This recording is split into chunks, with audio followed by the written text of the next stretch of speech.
if you haven't seen the show, this will probably be a little bit confusing, but if you have seen the show, you should know exactly what I'm talking about. If you haven't seen the show, I'm trying to make it as not confusing as possible, but this show is 30 episodes long. No matter what I do, it's going to be confusing at some point to you because you don't know these. I'd like to put up lots of pictures and show you and try to keep it straight through pictures, etc., who and what I'm talking about. But, you know, I'm sorry if I lose you.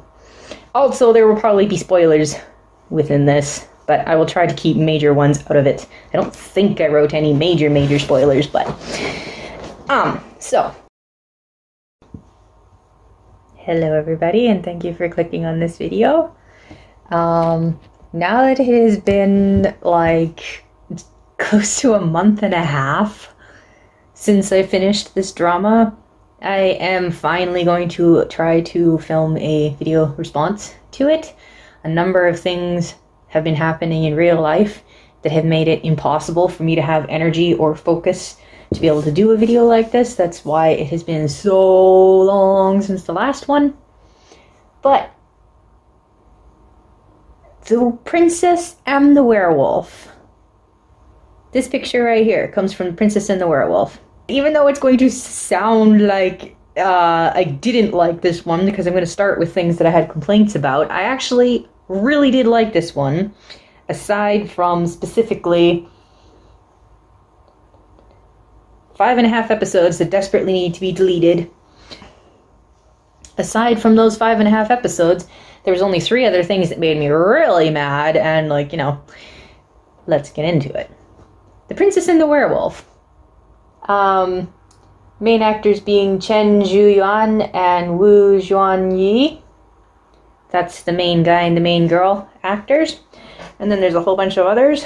They're, like, pretty main of characters. So, the story for this drama all revolves around, there's the Beast Clan and there's regular humans. The Beast Clan, for once, this drama is actually pure fantasy. It's not a cultivation drama. It's not like a big religious drama. It's pure fantasy. I don't remember if it comes from a book. I have no idea what the book is like. This video has nothing to do with the book. It is solely based, all of my opinions are solely based on the drama. If there's issues I have with the drama, and you're gonna come to this video and tell me that those issues weren't issues in the book, great. Even if those issues weren't in the book, if they are in the drama, then my complaints are valid. So, moving on. There's the Beast Clan in the regular world. It's called Dajia. That's where Chipa is a princess in Dajia. Kui Mulang is the king in the Beast Clan. And what happened, I forget if they said like 100 years ago or something like that, in the Beast Clan, apparently there was something that got into the water, and the only way to save the people from this disease that was going to kill them was to use essence of animals or something like that to save them. But what it did was give them a whole ton of qualities from the animal that they were saved by. So that's why they call it the Beast Clan, because they all have these heavy influences from animals affecting who they are, etc. So like Kui Mulang, for instance, is the werewolf because he has the wolf qualities. So, but see, there's this big secret that the king is keeping, and I won't give spoilers to exactly what that is, even though you find out fairly quickly what it is.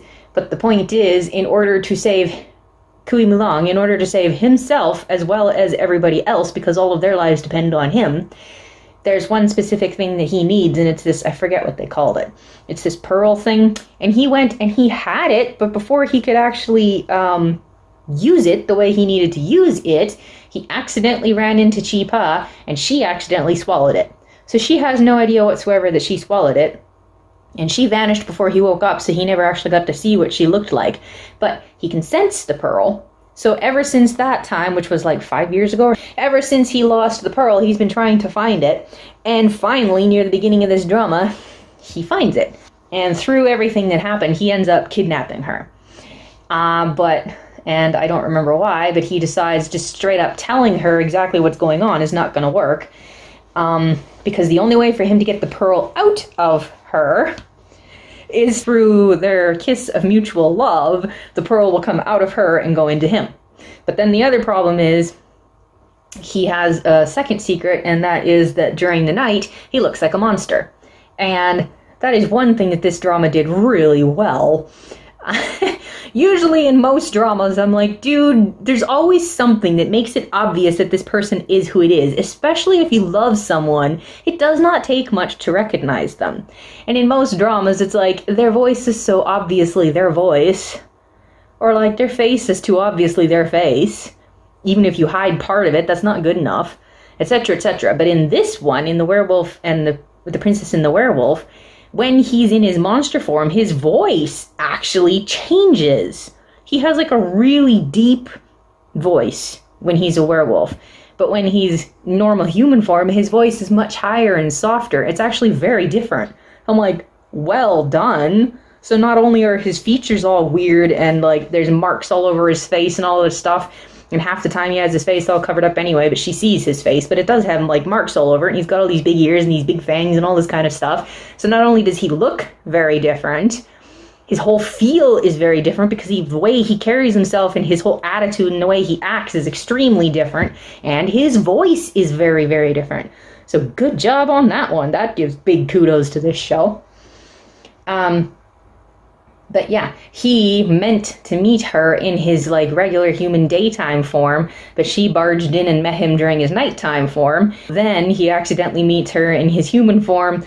Even that gets messed up. So what ends up for most of this drama is he's got two different identities in front of her. He's known by Kui Mulang as the king of the Beast Clan, and Li Jiang is someone that she ends up building a relationship with and actually starts really liking.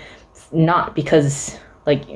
anyway, we'll get into it. So that's the premise of the entire story, and of course he actually really does start falling in love with her rather than this being fake long before she starts to love him, because he knows what's going on, for one thing. He knows the truth of everything that's happening, whereas she is just like, panicking and trying to get home. Her only goal is to get home. She wants to go home, and she can't get home. She doesn't want to be kidnapped. This is not cool.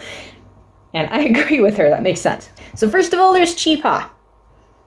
You'll see in the wrap-up, I actually do overall still like Chi-Pa, but I had some issues with her, specifically, and with plot holes that, through her, are seen. So, in episode 8, we have the selfishness of Chi-Pa on display.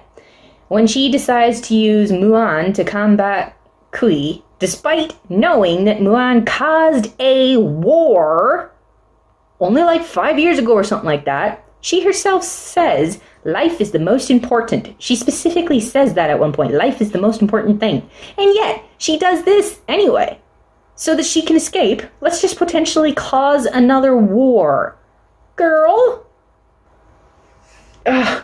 Muan tried to cause a coup. He even tells her, I wanted the throne. I want to dethrone Kui and take the throne from him. He tells her that, and yet she still completely ignores it all and tries to use some jealousy ploy, her actually liking Muan instead, so that Kui will let her go. I'm like... Moving on.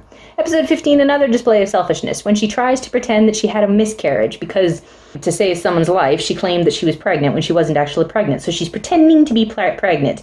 Kui knows that it's not true. He knows that she's lying, obviously. I think the snake, Li Jun? Or something like that. I end up calling them the snake and the cat all the time throughout the thing, so I keep forgetting what their names are. But, so everybody else thinks that she's pregnant. So... she's trying to get rid of this because it's really annoying living life with everybody thinking that she's pregnant, and she's sick of it. So she's trying to pretend that she has a miscarriage, and she's coming up with all these ways to try to pretend that she had a miscarriage so that they'll stop thinking that she's pregnant. However, this plan, she literally tries to fly off the swing and hit her stomach in order to pretend that she had a miscarriage from falling off the spring. Selfishness on display. The cat is the one pushing her.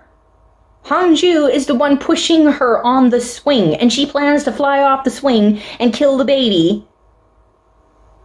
Clearly, Chi-Pa doesn't care how badly this would crush Hangzhu, who would then believe that she is the one to fault for the death of this innocent little baby.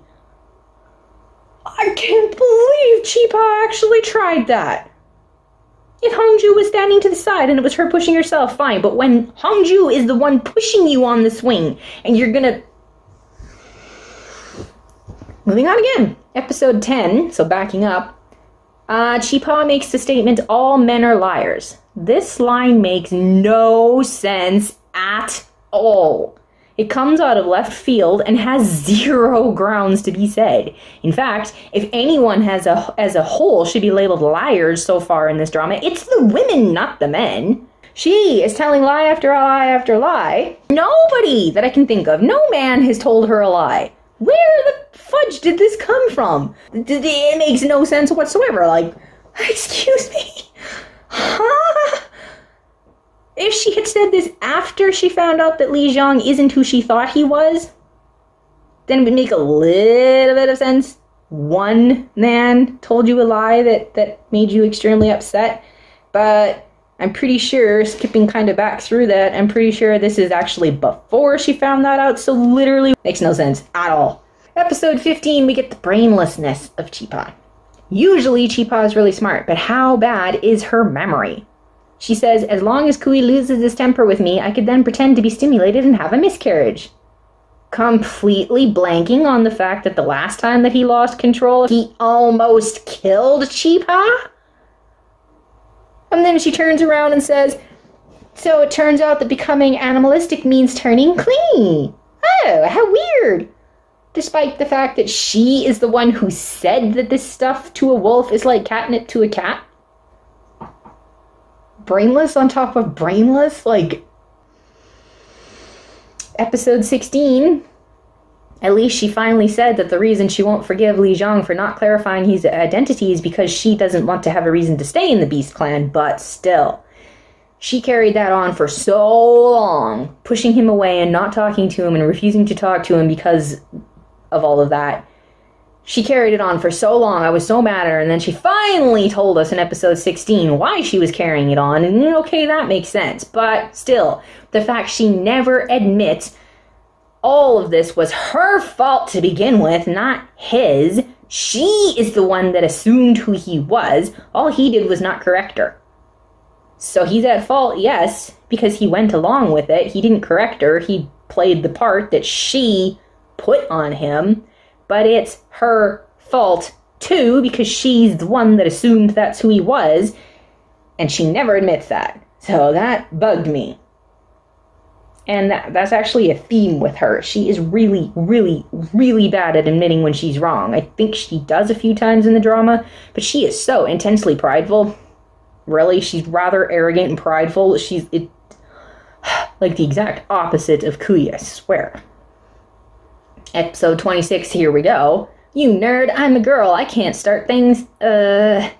Yes, it was a huge step for you to say that you want to come back to the Beast Clan. However, considering how incredibly forcefully and with such intense finality Chi-Pa made it clear that she and Kui were 100% over, yes, you do need to be the one starting things here.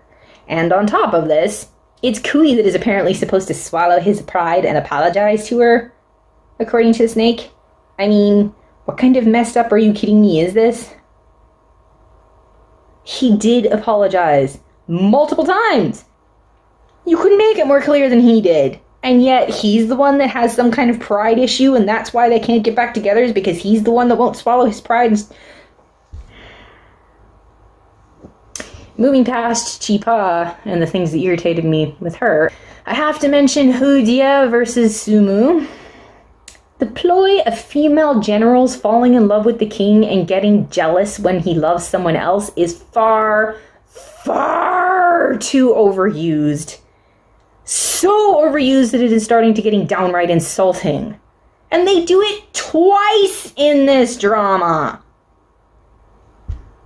Speaking of which, twice in the same drama, Sumu came into this story way, way too late. And especially because of the whole chunk of episodes that desperately needs to be deleted, Sumu is nothing but a pointless waste of time repeat. Because we literally just saw all of that. And I'm like, I am so dead, just bury me in a hole right now. Today's logic that I see all the time in dramas. Sumu says, I like/love you. That's all. How is that madness? You're so heartless. Is this what I get for sacrificing my love to save you? Or my life to save you? This is utterly wrong in so many ways. Let's just go through a few of them. 1. You do not have a clue what liking/loving someone actually means. Most people these days don't. 2, it's madness because of what you chose to do as a result of being told no, not actually because of the claim that you like/love him. 3, he is not heartless for being grateful and giving you basically anything you ask for except his heart. If your feelings are so valid that that is all that matters, then what about his feelings? 4, you chose to do that. Absolutely nobody told you to, and on top of that, you did it well already knowing that there never was and never would be romance happening, even if you did live. So you brought that on yourself, the whole sacrificing of your life, you brought that on yourself with full knowledge disclosed. So that's just 4 reasons why that is utterly wrong in so many ways, that quote of hers. Moving on to the elders in this drama. They were mostly idiotic, unnecessary, and irritating additional to the story. There just to cause problems and to prolong the length of this drama. Their authority is above me, says Kui. It's just that they're usually in retreat, not managing the clan's affairs. Okay, let's set the record straight here a little bit. Elders in general, people that are older, being respected is due to the age and therefore experience that they have. Elders should be respected, yes. I work with elderly people all the time. I have great respect for elders. They have a lot of experience in their life. They have a lot of wisdom because of the experience they've had in life. And in general, they should definitely be respected for everything they've already done in life. And they should be listened to because of the wisdom they definitely have. There's a lot of wisdom that does not go out of fashion. Some stuff you grow out of and you learn new things, therefore it kind of becomes invalid. But there's a lot of stuff you don't outgrow. It is still valid no matter what day and age it is. However, what experience do these elders have in current affairs if they are almost never there? Therefore, how is it wise at all for them to be able to come along out of the blue and make decisions that the king that lives every day here in this current situation with these people can't counter? In fact, he can't even weigh in with an opinion about it without walking on eggshells while doing it. This is absolutely, it's ludicrous. Like, it's downright literally ludicrous. Specifically about Muhan himself, the things that people get away with purely because of their status blows my mind in Chinese dramas. Everyone knows that it is Muan who bewitched Yingzhong. But while Yingzhong has to plant 300 trees instead of being executed, execution or 300 trees? That's your only 2 options for what he did. Execution or plant 300 trees. Let's just not go there. Everyone knows that it's Muan that bewitched him twice to try and kill the king twice. What happens to Muan for it? Let's have him sit here and copy out a book.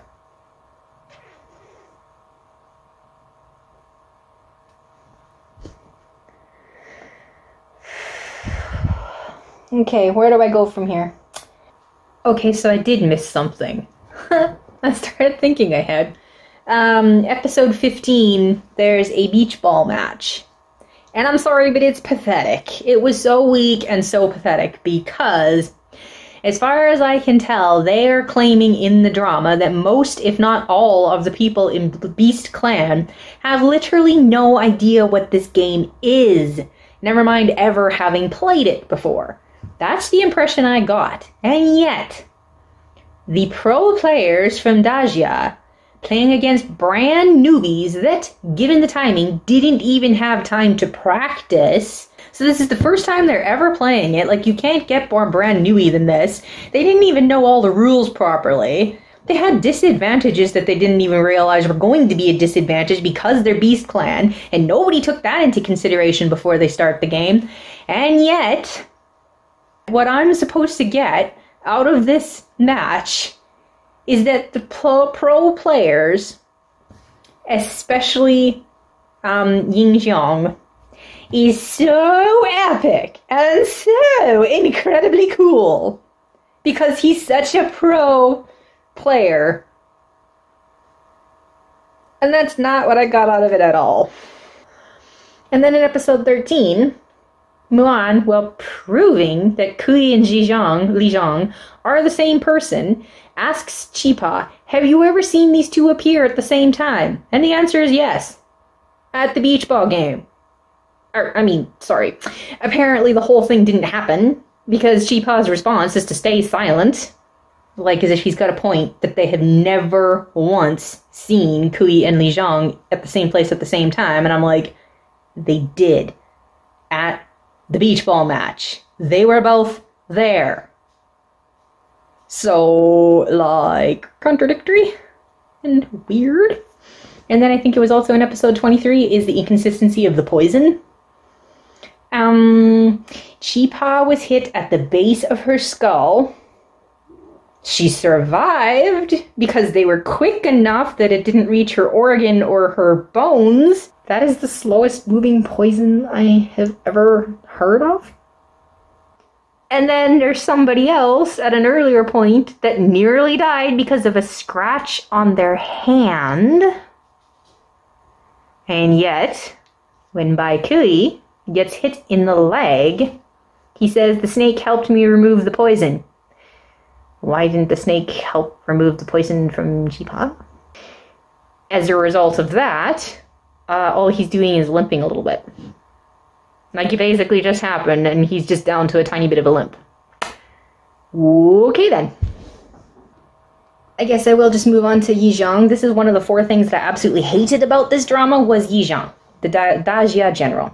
I hate this type of character. This is a character design that needs to die or become so rare people keep forgetting that it exists. He is supposed to be not only a soldier, but a general, and not only a general, but the top general in Dajia. And yet he is this stupid, this utterly childish, to the point he's literally throwing a temper tantrum on the floor like a 2-year-old. He's also far too easily bewitched twice by the same person.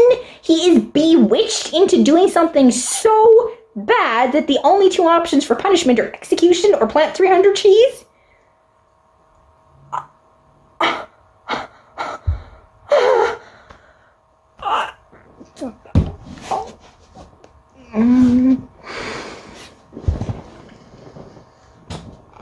Hudia versus Bai Ke. This is another trope that desperately needs to die. It's way too overused, and it is just disgustingly insulting and stupid. Hudia is obsessed with Kui, so it takes her forever to notice that Bai Ke actually does like her. But Bai Ke is another kind of dumb, and he takes forever to clue into things. He's also a general, and yet he's this dumb, but at least with him, it seems to be mainly only when it comes to the actual love part. But you can't really completely fault him for this, because Hudia is the one that's actually to blame for all of this. She is constantly telling him no, and then she blames him when he backs off. She tells him, I'm not interested in you, and then he's like, okay. She's like, where do you think you're going and what are you doing? Get back here. So he tries again. She tells him this. He does this, and she calls him an idiot for it. She literally gets mad at him for listening to her. He is doing what you told him to do. He is listening, and yet she expects him to literally be a mind reader. She literally expects him to be able to read between the lines and understand that what she's saying is not actually what she means. And you're gonna fault him for that, instead of being like, maybe I should say what I actually mean. Both of those things. I absolutely hate those tropes. They need to stop being used. Then the third thing about this drama that I absolutely hated was actually the very last arc in the whole drama. They bring in that typical drug that can completely mind control someone so that they mindlessly listen to anything and everything you tell them to do. Including when you tell someone to kill someone that they would never, ever, ever kill. There are certain things, it doesn't matter how strong your mind control is, you cannot convince someone to do that. And when they take it to the level of the bad guy being able to tell Snake to kill Kui, and Snake tries to kill Kui, it's also when it, like, you know, they're under a mind control and they're all like, as they mindlessly just like dolls, just lifelessly doing whatever. And the people that love them most don't notice that there's something wrong with them. It's such a stupid trope. And they take it way too far. I mean, a little bit of mind control, a little bit of whatever. I've seen this kind of trope be used and it's okay. And it's not as bad. But when they take it to the degree of being... like, this is nothing but a dumb plot device. It was brought in way, way, way, way, way too late in the story. Way too late. It started way too late, and then it took way too long to actually get anywhere. And then when it actually did start happening, it was just, the whole thing was just so dumb. Episodes 18 through about halfway through episode 22. Those are the specific episodes I'm talking about. And I literally have to delete them from my brain, or... because not only did these episodes completely contradict and basically utterly destroy everything that had been set up from episodes 1 through 17, they also made the last arc basically pointless, like I say with Sumu. Basically pointless. And within these 5.5 episodes, everybody was constantly contradicting each other. And they were just all brainless, moronic idiots.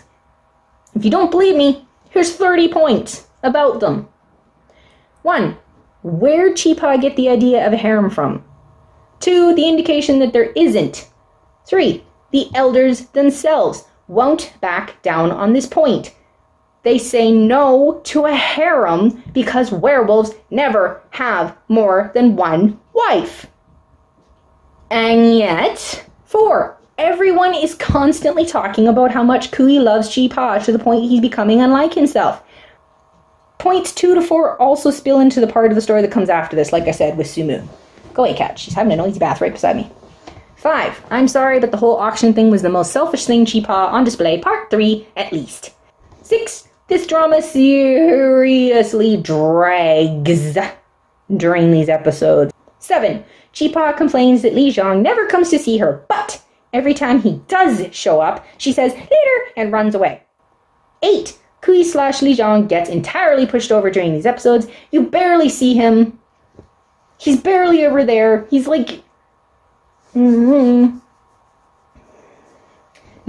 Utter insanity, including Hu Dia and Bai Ke declaring there's no spy amongst the women because, based on words, based literally on only what they claimed their name and bloodline were, clearly nobody's lying, and clearly that means there's no spy.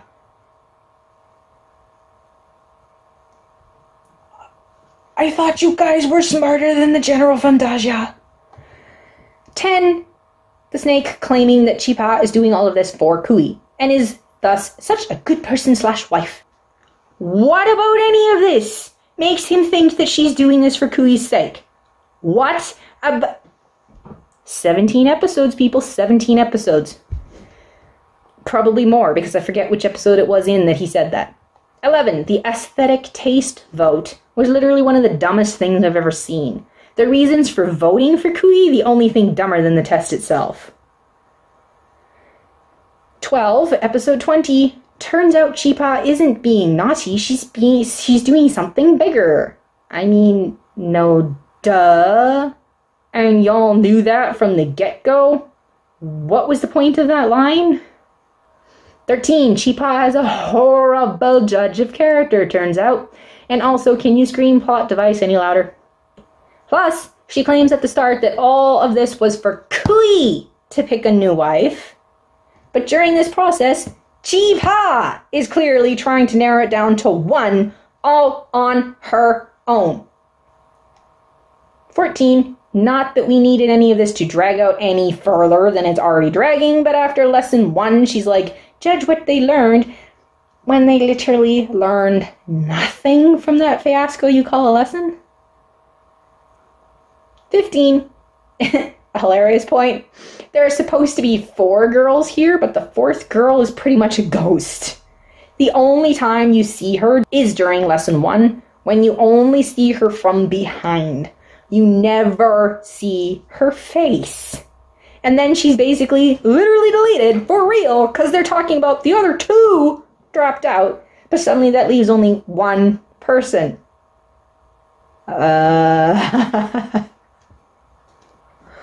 16. The one good thing in this entire arc is Li Xiong. From 20 minutes and 25 seconds to 20 minutes and 42 seconds during the episode 20. This acting, the actor, and this character, I died laughing. I was laughing so hard. 17 contradictions. The Mantis can tell from the aesthetic vote picture that Kui is a martial artist, and yet Li Xiong is standing right in front of her and she can't tell at all how good he is. 18. I had some tests. Hai Tong is really sensible, says Chi Pa. And I say, obviously testing that none of us saw. 19.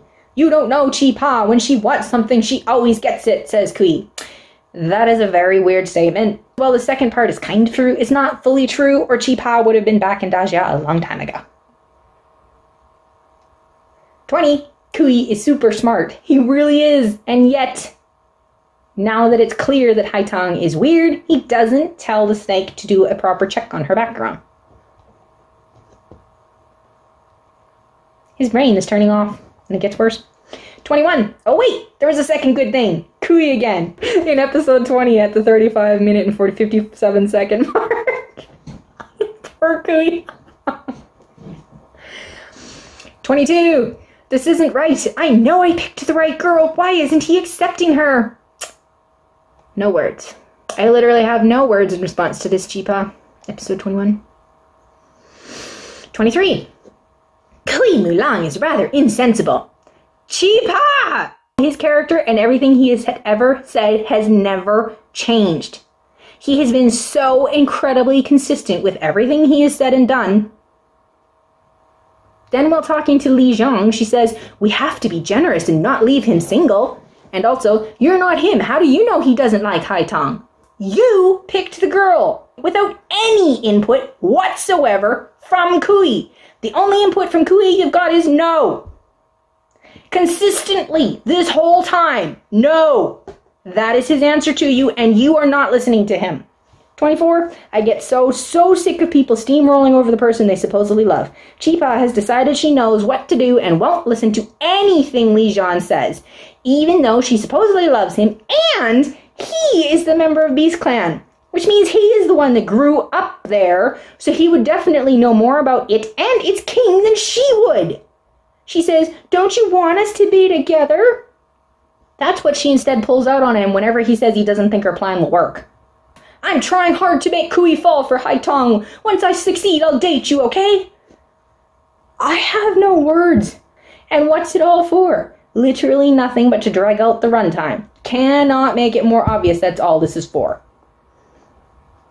25. Mulan says, looks like Chi Pa really is dead set on giving Hai Tong to Kui. And the eunuch says, how generous of her. And I said, how so? For 17 episodes, literally everyone kept saying that wolves only ever love one person, and that Kui loves Chi Pa. Even if Chi Pa is in deep denial because she doesn't believe that Kui loves her, even if you gave her that point, everyone else made the biggest deal of saying he is clearly head over heels for Chi Pa for 17 episodes. And yet, not a single person is batting an eyelash over what is happening. Point 26. Chi Pa decided that Hai Tong's sob story about her past was a lie. Chi Pa decided that all on her own. On what basis, I have no idea. So what on earth does she think her motives actually are then? Does she literally not care? She's being so generous, setting Kui up with someone so that he's not alone when she leaves. But who is she setting him up with? Awesome, girl. Very, very generous of you. Just leave him with this person that you know nothing about. You've decided she's a good person, but you actually do not know her motives. You do not know who she really is. And yet you're being generous, leaving this absolute blank of a mystery with him.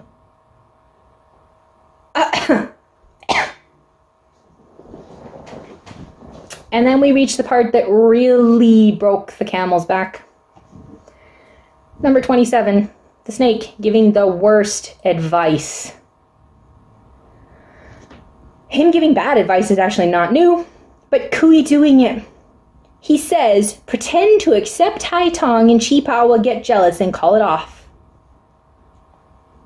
1, no she won't, and you know it.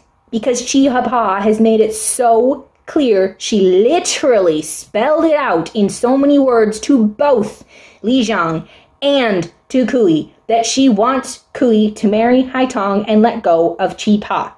This is one of the most ludicrous things I've ever heard, to think Chi-Pa would be jealous. I am so floored that I think I broke the floor. 2, and far more important, the snake's reasoning is that Chi-Pa actually does love Kui because she loves Li Jiang, which means she loves the core of who Kui is. However, if Kui actually does what the snake is suggesting, he will be damaging, if not downright destroying, that core that is within him. How? He will be breaking his word. He said he doesn't want Haitong over and over and over again. He threw her out. He said no multiple times. But now he's going to suddenly say yes? How can he ever be trusted again? 2, he would be going back on his loyalty and faithfulness to his true love declarations. And then if he does end up with Chi-Pa instead, what's he going to do every time another pretty woman walks in the room? He won't back. He bent back on it once. How do you know he won't do it again? 3, he would be harming apparent innocence. Be with Haichang. Chi-Pa ends up jealous. What do you do with Haitong then? Throw her out after being intimate with her the way the snake says you should be? Thus, Kui's reputation, his credibility, his honesty, his loyalty, his kindness, his everything, all of it will be destroyed if he does this. And yet the drama skims right over it and pretends that none of this would be the result if anyone in real life actually did this. Think about it. Think about it. If this was not a plot device that was thrown at you as a funny little, I don't know what the mindset is when they're doing this, the way they throw this at you and the way they skim right past it, stop and think about the implications of what is happening here. Just stop and think about it. 28. The snake suppressing a grin when Chi-Pa goes and puts up another notice to recruit women. This is not funny, Lu Jun. This isn't funny in the slightest, and even less than funny is the fact everyone is letting her do this. Everyone! My head exploded at this point. Kui, the intelligent, brain-using Kui, the only one with any sense left in him, gets taken down by the worst advice in the whole drama, all because literally everyone thinks this is funny, and nobody will lift a finger to stop the insanity. And I am again dead. Just bury me and don't dig me back up this time. 29. I really feel anxious for Chi-Pa, says the snake. What on earth for, do I say? After everything that was said and done for 17 episodes, if anyone other than the stubborn, prideful idiot Chi-Pa believes that Kui will really did accept Haitong, then this drama will have succeeded in 100% undoing literally everything it built up for the first 17 episodes. Literally all of it. And guess what? They do believe it.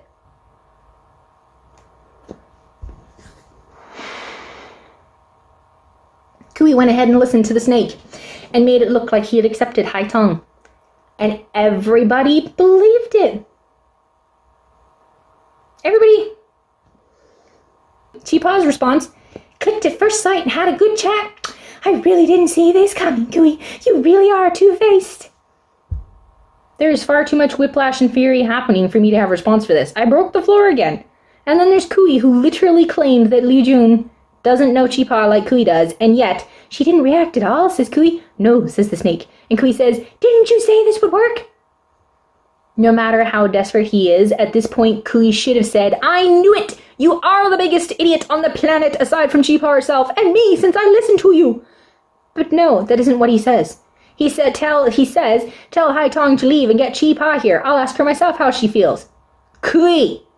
Chipa literally told you to Li Zhang's face that her goal is to make Kui let go, and to Kui's face that he should marry Hai Tong with Chipa's blessing. You do not need to ask how Chipa feels right now. You know how she feels. And there you have it. A contradictory mess, not only against the entire rest of the drama, or at least the first half, but also up against itself. It so desperately needs to be deleted, I can't write desperately big enough. Okay, now that this is somehow an entire hour long, I had no idea that it would take that long. All my ranting and raving, most of it about those 5.5 episodes and why they so desperately need to be deleted. And if you don't understand why they so desperately need to be deleted, please, please, please, go slowly through them. The last comments I have are why I actually do love this drama, apart from those 5.5 episodes. So let's go through these few points here. First of all, Chipa. For the most part, I understand and am in agreement with her. She had a right to be that upset and to fight that hard to get home when she was kidnapped and kept locked into a strange place with strange people. That would be terrifying and incredibly maddening. And yes, I do also understand why she was so upset when she found out Li Zhang was actually someone from the Beast Clan. So even her initial shunning of him for that was completely understandable. Only what I already said about it at the beginning was bugging me. So, overall, apart from the episode that need to be deleted, I actually like Chipa. During those episodes, I absolutely hated her. Absolutely hated her for those 5.5 episodes. But aside from those, she was actually incredibly creative and, yes, smart, despite how stupid she was concerning some things. Most of that was in the delete them episodes when everyone was being brainless and contradictory idiots. So, apart from those 5.5 episodes where I absolutely hate her, that's all contained within those 5.5 episodes. Delete those! And I actually really liked Chipa. She was understandable. She was realistic. It worked really well. I liked her. 2 is Kui Mulong / Li Zhang.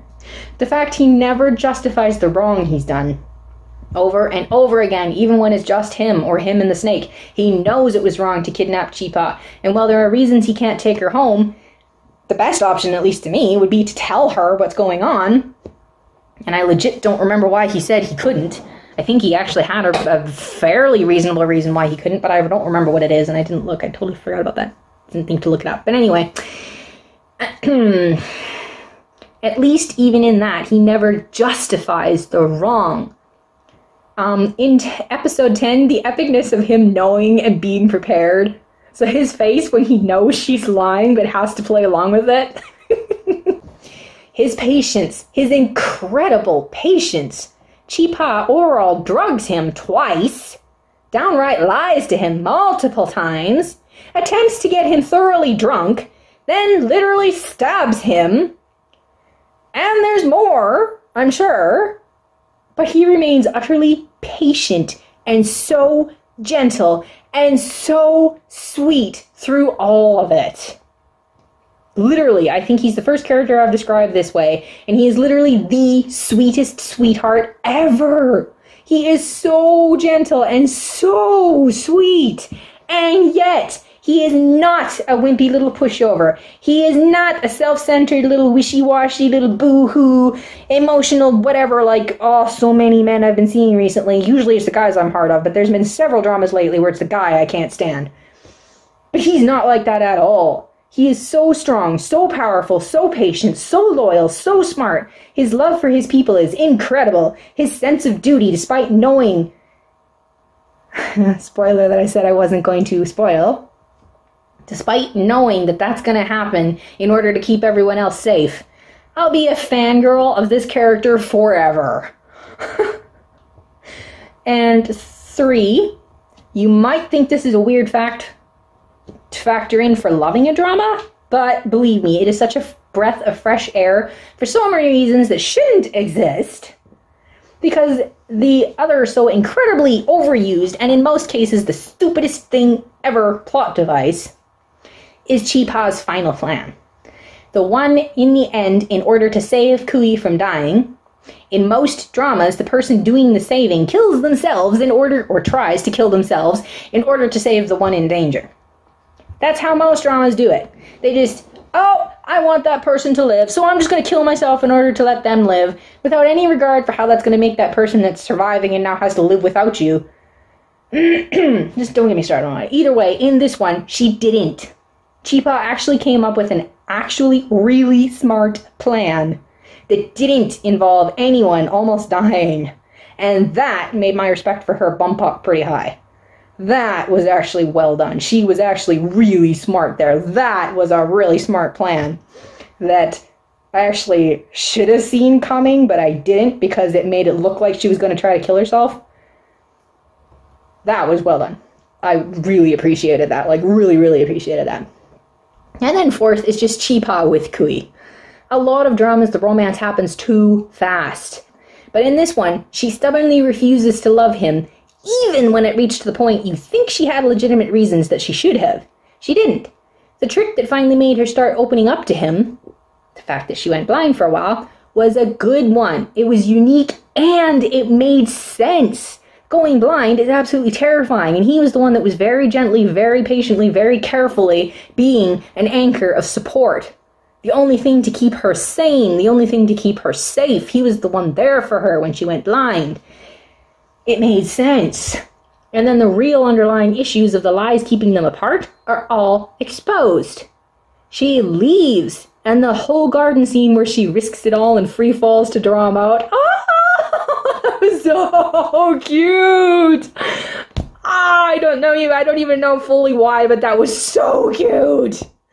And there you go. These two are adorable together. They are really adorable. For most of the time when she wasn't trusting him, etc., even though she should have known that she could trust him, she should have. At the same time, because she was refusing him so bad, and because he was trying to force her to marry him, that was one of the conditions. He was trying to force her into a marriage, when she didn't even know him, let alone love him. I'd be refusing it that hard too. No, she doesn't want to get married. No, she doesn't want to stay here. She wants to go home. She doesn't love him. She won't love him. She won't even consider him a friend because, she hates him. She's so mad at him, and it makes sense that she is. So when she doesn't trust him and when she fights against him and all that stuff, it made sense for most of the drama. That's why I say I'm actually not mad at her, and I'm actually with her in agreement for most of the drama. Where was I there?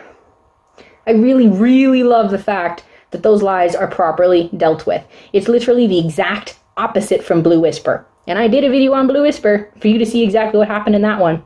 This is the exact opposite. In Blue Whisper, everyone tries to pretend the lies never existed. In Princess and the Werewolf, the lies are never hidden, even when they are hidden, i.e. Kui kept keeping that fact he's lying in the front of his mind throughout the whole drama. He keeps reminding you that he knows that he's lying and that this is not okay. And he kept intending himself to expose it. He was eventually going to tell her.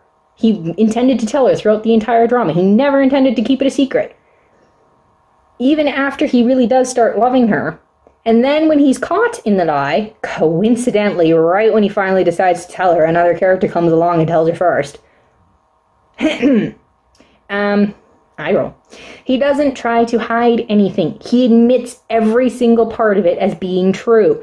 And the respect for Chi-Pa that I have is also there in the way that she allows him to explain. As hurt as she is, justifiably hurt, as floored as she is, justifiably floored, she allows him to explain the whole reason why. And his explaining in no way takes away from the apology. She wanted him to explain, and she let him explain, and he didn't explain in a way that justified anything. He explained what was happening. This is what happened, and this is why I know it was wrong, even though I did it. It's awesome. All of that was so well done. It is so rare, and it is so awesome, and more dramas need to do that.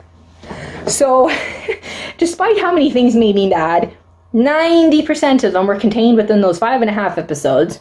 And I hope you can see that they weren't just frivolous little things. Seriously, they were destroying the story. Seriously destroying the story. But apart from those 5.5 episodes, these things about Chipa and about the story and about Kui, the sweetest sweetheart ever, and about their whole relationship and about these lies that were exposed, the whole communication, like so many dramas, even though these people supposedly love each other and there's no trust and there's no communication. Consistently, constantly, there's no trust and there's no communication between people that supposedly love each other. And yet in this one, she doesn't even love Kui yet. She loves Li Jiang. She doesn't love Kui. She now has a reason to believe that Li Jiang wasn't honest about any of his feelings. And yet, she's talking with him. She's communicating and allowing him to explain instead of just like running off in a huff and whatever. Like, oh.